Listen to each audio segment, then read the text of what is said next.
Өлкөнүн башкы маалыматтык телеканалы Алатоо 24-тү көрүп жатасыз. Урматтуу телекөрүүчү, дагы бир жолу саламатсызбы? Президент Садыр Жапаров жарандардын айрым категорияларына берилүүчү жөлөк пулдардын жана пенсиялардын өлчөмүн жогорулатуу боюнча жарлыктарга кол койду. Президент 31 август Кыргыз Республикасынын көз карандысыздыгынын 30 жылдыгына арналган Алатоо аянтындагы мааракеде сүйлөгөн сөзүндө пенсиялардын алдыдагы индексациясын жарыялады. Көрөрман, сизге кененирээк түшүнүктүү болушу үчүн биз маалыматты саламаттык сактоо жана социалдык өнүктүрүү министринин орун басары Ализа Солтонбекова менен экономика жана финансы министрлигинин статс катчысы Улукбек Календаровду студияга чакырганбыз. Кадырлуу коноктор, студияга кош келиңиздер. Саламатсыздарбы? Саламатсыздар. Анда адегенде президенттин эгемендүүлүк күнүндө сүйлөп жатып, ошол 1 октябрдан тарта пенсия менен жөлөк пулдун жогорулашы тууралуу айткан кеби жалпы кыргызстандыктарды кубандырып турат. Мына ушул чыккан жарлык боюнча адегенде баштасак, бул өз мезгилинде болдуго. Ализа Карипбековна, сизден баштайлы. Кыргыз Республикасынын президенти Садыр Нуркожоевич Жапаровдун жарлыгына кол коюлду. Ал жарлык эмнени берет?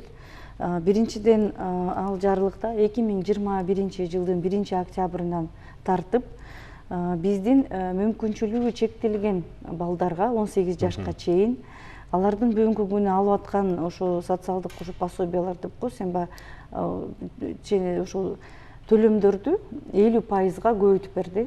Бул 50%га көбөйтүү 2022 жылдын 1 январына чейин. 3 айдан кийин бул төлөмдөр 100%га дагы көбөйүп атат. Ошондой эле биздин эки ата-энесинен тең ажыраган, же болбосо бир ата-энеси каза болуп калган, жана ошондой эле эки ата-энеси тең белгисиз балдар бар. Булар алардын ошо күбөлүгүндө ата-энелери жазылган эмес да, билбейт эч ким экенин, жана каза болгондугу да тууралуу эч кандай маалымат жок. Ошол балдарыбызга дагы жөлөк ошо алып аткан ошол биздин жөлөк пулдары азыркы күнү 1 октябрдан баштап 50%га, 1 январдан баштап 200%га деп айтсак болот. Тактап айтып кеткенде, бир ата-энеси жок бала азыркы күнү 1000 сом алат. 1 октябрдан баштап ал 1,5 сом алат, 50%га көбөйдү. Жана жаңы жылдан баштап 2000 сомдон. Бул ар бир бала үчүн. Бир балага бир ата-энеси каза болгон бала. Эгерде бир үй бүлөдө 5-тен 6-дан бала болсо, ар бирине эсептелет. Ар бирөөнө эсептелет. Эгерде бир үй бүлөдө 3 бала болсо, ар бирине азыр 1000 сомдон берилсе, 1,5 сомдон берилет. Анан 2022 жылдын 1 январынан тартып аларга 2000 сомдон берилет. 100 эсе көтөрүлдү деп айтсак болот да. Эгерде 3 бала болсо, мурда 1000 сомдон алып келип 3000 алса, азыр жаңы жылдан кийин 2000ден алып 6000 сом алат да 3 балага. Андан тышкары бизде эки ата-энеси тең каза болгон балдар бар. Алардын саны 1241 түзөт, бизде учетто тургандар. Булар тоголук жетим деп айтсак, ал балдардын бүгүнкү күнү алар 2000 сом алып келген ай сайын. Ошол 2000 сомду 1 октябрдан баштап аларга 3000 сомго көбөйдү, 50%. 3 ай алса, 2022 жылдын январынан тартып, алар 6000ден алышат да. 200%га көбөйдү деп айтсак болот. Мынакей азыр 2000 жана жаңы 3 айдан кийин 6000 алып калган, бул абдан жакшы эле көтөрүлүп атат балдарга. Мындан тышкары мүмкүнчүлүгү чектелген балдар бар бизде. Ал балдарга болсо, азыркы күнү алардын саны бизде 33543 бала. Ошол 33543 балдар бардыгы 4000 сомдон ай сайын алып келет балдар. Анан алардын акчасы 1 октябрдан баштап 6000 сом болот. 1 январдан баштап 8000 сом болот да. Бул 100% жаңы жылдан баштап көтөрүлөт. Азыр октябрдыкын биз 50%га көтөрүп төлөп беребиз. Ошондой эле ушул мүмкүнчүлүгү чектелген балдар 18ге чыгып, андан ары дагы жашайт да, ошондо бала кезинен мүмкүнчүлүгү чектелген жарандарыбыз бар. Алар да 34.000дин тегерегинде. Аларга дагы баягы группага бөлүп койгонбуз. 18ден кийин кээ бирөө ишке жарамдуу болот, иштесе болот. Ошондуктан өзүнүн ден соолугуна жараша 1 группа, 2, 3 группа болуп бөлүнөт. Алардын ошо 3 группадагылар 2700 алып жүрсө, азыр октябрдан баштап 4050 сом алат. Жаңы жылдан баштап 5400 сом алат. Экинчи группадагылар 3300 алып жүрсө, октябрдан баштап 4950 алат, жаңы жылдан баштап 6600 алышат. Ошондой эле биринчи группасы 4000 алып жүргөн, булар аябай оор, бала кезинен оор болгон балдар. Алардын саны өзү 5368. Алардыкы болсо 50% менен биринчи октябрдан баштап 6000 сом болсо, биринчи январдан баштап 8000 сомду түзүп берет да. Пенсиянын жөлөк пулдун орточо өлчөмү Конституцияда дагы жаңы кабыл алынган баса белгиленип турат, жашоо минимумунан кем болбошу керек деген сыяктуу. Бул өз кезегинде чыккан жарлык экенин жана өзгөчө азыр азык түлүктүн баасы асман чапчып жаткан мезгилде албетте көпчүлүк ата энелер, ошол эле кар чарба курагындагы биздин пенсионерлер абдан бул кабарды жагымдуу кабыл алып турган учурда. Улукбек Ибраимович, сиз экономика финансы министрлигинин статс катчысы, адис катары айтыңызчы, өлкө жеңил эмес мезгилди баштан өткөрдү, экономикалыбыз баягы кубаттуу деңгээлге жете электе, бирок азыр мына ушул пенсиянын жөлөк пулунун суммасы көбөйүп жатат. Бирок ошол эле маалда биздин көрөрмандарда каржылоо маселеси толугу менен чечилгенби, сумма табылганбы, кандай каржыланат деген дагы бир суроо болушу мүмкүн. Негизинен бул былтыркы жылдан берки пандемиянын учурунда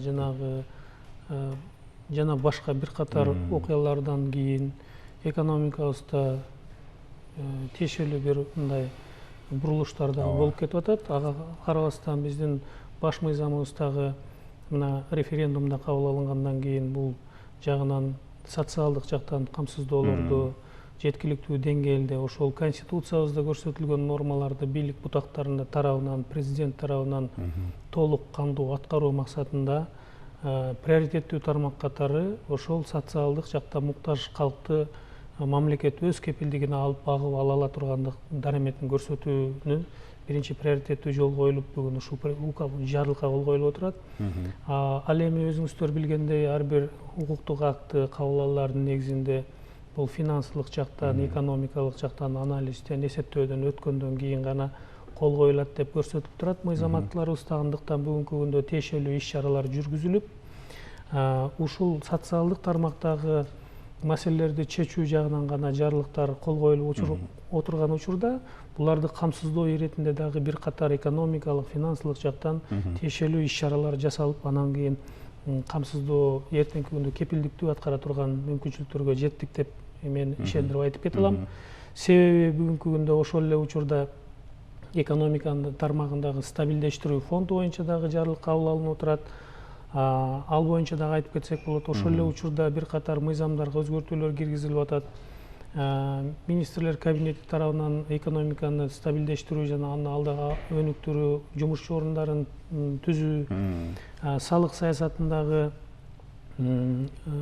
салыктын өлчөмүн көтөрбөстөн, анын административдик, то есть администрировать этүү жана жыйноо, аны көмүскөдө жаткан экономиканы мыйзам иретинде ачыкка алып чыгып, салык төлөөчүлөрдү ачыкка чыгарып, ошол киреше булактарын толук кандуу иштетүүнүн негизинде бул жакка жетишип отурабыз. Ал эми биз бул жерде айтып кете турган болсок, бүгүнкү жалпы санынан эгерде 1 октябрдан социалдык төлөмдөр, жанагы пособиялар, калктын жанагы аярылуу катмарына төлөнүп берилүүчү жарлыктын негизинде бул бүгүнкү күндө 590 миллиондун үстүндө быйылкы жылга каражат каралуусу зарыл. Бул каражаттар бүгүнкү күндө ошол үстүбүздө айтып өткөн салык каражаттарын туура топтоо максатында, жеткиликтүү топтоо максат иш чараларынын негизинде камсыздандырылып отурат. Ошондой чараларды көрүүнүн негизинде. Экинчиден, кийинки жылга болсо толук жана 100% Ализа Карыпбековна айткандай, жана 200% январь айынан тарта көтөрүлгөн өлчөмдөрдү эске алууда 2020 жылда дээрлик 4 миллиард 600 миллион сомдун тегерегиндеги акча каражаты каралып атат 2022 жылдын бюджетине. Ал эми мына бул пенсиянын эки бөлүгүн индексациялоодо, жогорулатууда жана базалык жана камсыздандыруу бөлүктөрүн жогорулатуу максатында бүгүнкү күндө республикалык бюджеттен, бул индексацияга республикалык бюджеттен 154 миллион 300 миң сом бул базалык тармагына кошумча каражат бөлүнүп берилип атат. Ал эми социалдык фонд тарабынан каралган бул камсыздандыруу бөлүгүнө биз мына 1 октябрдан кийинки мына 2022 жылдарында бул дээрлик 860 миллион сом социалдык фонддун бюджетинде каралып отурат да. Анализдөө, эсептөөнүн негизинде деп жогоруда баса белгилеп айттыңыз. Ошол кайра эсептөө натыйжалуу туура жүргүзүлгөндүгүн кантип текшерсе болот дегиле бул эсептөөнү эми финансисттер, экономисттер Бүгүнкү күндө албетте финансисттер, экономисттер жүргүзөт. Бул макроэкономикалык жана башка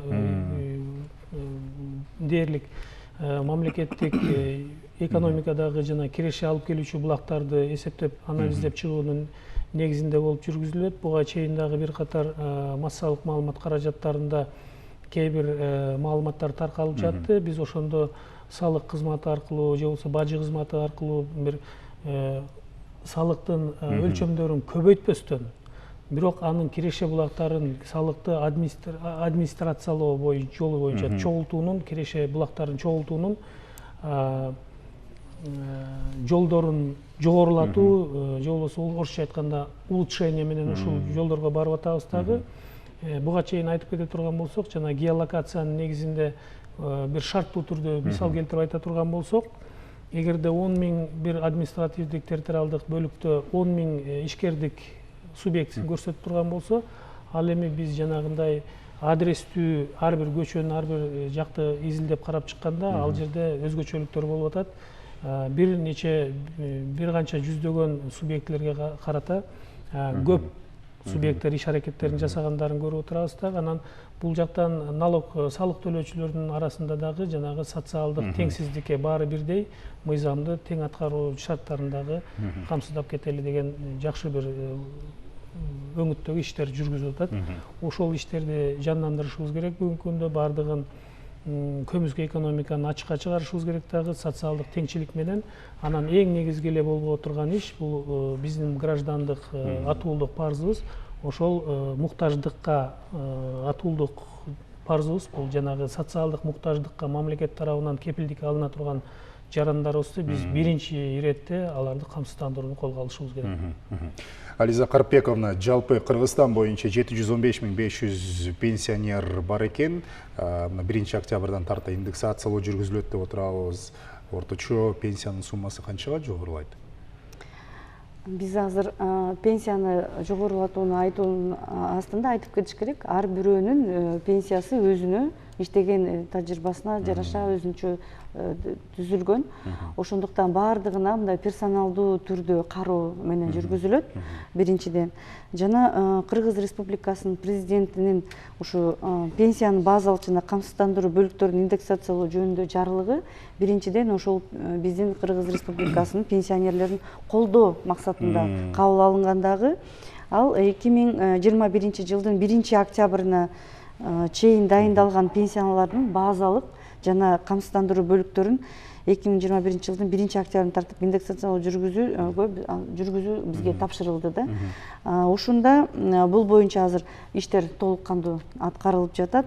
Аны эгерде айтып кетсек, бул биринчиден кыскача мындай айтып кеткенде 455 сомго жогорулайт деп айтып кетип атабыз. Жана пенсиянын баардык пенсионерлердин баарын кошуп санаганда орточо пенсия азыркы күнү ошондо 6248 сомду түзүп калат деп атабыз да. Сиз иш тажрыйбасына жана башка бир учурлар эсептелинет деп атпайсызбы? Бирок өлкөбүздө Улуттук статистикалык комитеттин берген маалыматы боюнча буга чейин өзүңүздөр да жакшы билесиздер, 1200-1600 сом өлчөмүндө пенсия алып келгендер болгон. Бирок биз Конституцияда көрсөтүлгөндөй пенсиянын өлчөмү жашоо минимумунан аз болбошу керек деп айтып жатабыз. Алардыкы кандай көтөрүлөт? Ушул эң аз өлчөмдө пенсия алып келгендердики. Эң негизгиси ушул пенсияны камсыздоодо биз жарандарды ошо карылык алыс эмес, ошондуктан пенсияга кантип даярданыш керек, кандай төлөмдөрдү төлөө керек. Мисалы биз социалдык тармактан төлөмдөрдү жогорулатууда караганда ошол эле мүмкүнчүлүгү чектелген жарандар эгерде мурда иштеген болсо, жок дегенде бир аз эле стажы болгон учурда ошол пенсиядан соцфонд аркылуу чыгарып, алардыкы жылына көтөрүлүп келе жатат. Ошондой эле мына азыр дагы биринчи эле базалык санаганда эле 4700, 4800дөн ашуун санап беребиз да, ошондон өйдө карайбыз да. Эгерде такыр эле эч жерде иштебеген төлөмдөрү жок болсо, жанагынтип мүмкүнчүлүгү чектелген жарандар 18 жаштан кийин алар ошо социалдык тармактан жөлөк пул алып келишет да. Анан ошондуктан биринчи ушул ишке тартуу жана социалдык төлөмдөрдү убагында төлөө жана анын саясатын тааныштыруу менен чоң иштер аткарылып жатат. Азыркы көбөйтүүдө болсо айтып кетиш керек, пенсиянын жалпы өлчөмү өткөн жылдагы пенсионердин жашоо минимумунун чоңдугунан 4785 миң сомдон төмөн болсо, эгерде пенсиянын базалык бөлүгү 2020 жылдагы орточо эмгек акысынын өсүшүнө ошо 110%га индексациялоо каралууда да. Жана пенсияны камсыздандыруу бөлүктөрүн 1,8 коэффициентине, бирок жалпы өлчөмү 4785 миң сомдон ашпаган пенсиялар үчүн 200 сомдон кем эмес. Жана жалпы өлчөмү ошол 4785 миң сомдон түзгөн жана андан ашкан пенсионерлерге үчүн 500 сомдон кем эмес индексиялоо ошо жүрүп атат да. Ошондой карап атабыз. Улукбек Ибраимович, пенсиянын камсыздандыруу бөлүгүн көбөйтүү үчүн чыгымдар социалдык фонддун бюджетинде каралган, Жок, бул базалык бөлүгүн көбөйтүү боюнча республикалык бюджеттен түздөн-түз каржыланат. Бул буга боюнча жалпы кете турган каражаттардын суммасы бул 154 миллиондон ашуун акча каражаты сарпталат. Ал эми камсыздандыруу бөлүгү боюнча ал социалдык фонддун каражаттарынан кетет. Ал социалдык фонддун каражаттарында бюджетинде карала турган сумма бүгүнкү күндө 860 миллион сомду түзөт. Түшүнүктүү. Азиза Карпековна, кайрадан социалдык камсыздандыруунун маанилүү бөлүгү болгон бул албетте сиз жогоруда атап кеткен жөлөк пулдар, айрым жарандар, ошол эле айрым ата-энелер, кайсыл бир себептерден улам документтери туура эмес болгондор да бар, тилекке каршы буга чейин жөлөк пул албай келгендер да бар. Мына ошондойлордун документтерин тактоо, санын дагы да аныктоо процесстери кандай жүрүп жатат? Жана сиздерге дагы министрликке тынымсыз бул багытта кайрылса керек. Өзү бизде бардыгы министрликтен 624 миңден ашуун адам социалдык жөлөк пулдарды ошо алып келет да. Анын ичинен айтып кетиш керек, бул мүмкүнчүлүгү чектелген жарандар жана 16 жашка чейин балдар, алар ошо жакыр деп табылган үй бүлөлөрдө жашаган балдар, алардын саны бүгүнкү күнү 366 миңден ашуун балага 810 сомдон төлөнүп келет да, ар бир балага. Мындан ошондон тышкары бизде дагы карылыгы боюнча алышат. Алар баягы өмүрү өткөнчө эч жакта иштеген эмес, пенсияга которгон эмес, чыга албагандыгына байланыштуу бизден алышат. Алардын саны 1242 жаранды түзөт. Акчасы ошо бир айлыгы ошо 1000 сомду түзөт да. Эми азыр айлык маянасы деле азыркы күнү ошо көбөйтүүдө өзү кызыктар болуш керек да, жарандарчы иштеп пенсияга чыгып алгангачы. Эгерде мүмкүнчүлүгү чектелген болуп албай калса, пенсияга чыкпай калса, анда анын жөлөк пулу, анын пособиялары такыр башкача да саналат. Бирок такыр иштебеген, бирок ден соолугу чың болгондор ошол жанагы 1000 сомдон карылыгы менен алышат. Мындан тышкары бизде дагы бар батыр энелер деп табылган. Батыр энелер деп табылгандан кийин дагы пенсияга келген гана курагынан баштап биз төлөп баштайбыз. Бизде учетто турган санын айтсак, алар болгону 127 адам 2000 сомдон алып келишет бүгүнкү күнү. Андан тышкары бир ата-энеси каза болгон балдар бар, эки ата-энесинен каза болгон балдар бар, жана ата-энеси өзүнүн күбөлүгүндө көрсөтүлбөгөн, дайынсыз, өзү эч ким билбеген ошондой да балдар бар.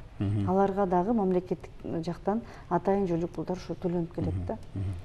Түшүнүктүү, урматтуу меймандар, сиздерге ыраазычылык билдиребиз. Студияга келип маек куруп бергениңиздерге, ишиңиздерге ийгилик каалайбыз. Биз саламаттыкты сактоо жана социалдык өнүктүрүү министринин орун басары Ализа Солтонбекова менен Кыргыз Республикасынын экономика жана финансы министрлигинин статс катчысы Улукбек Календеров мырза менен кечимес программасында баарлаштык. Биз кийинки айдан тарта тагыраагы 1-октябрдан баштап суммасы жогорулай турган кар чарба, жөлөк пул тууралуу кеп курдук. Саламатта калыңыздар.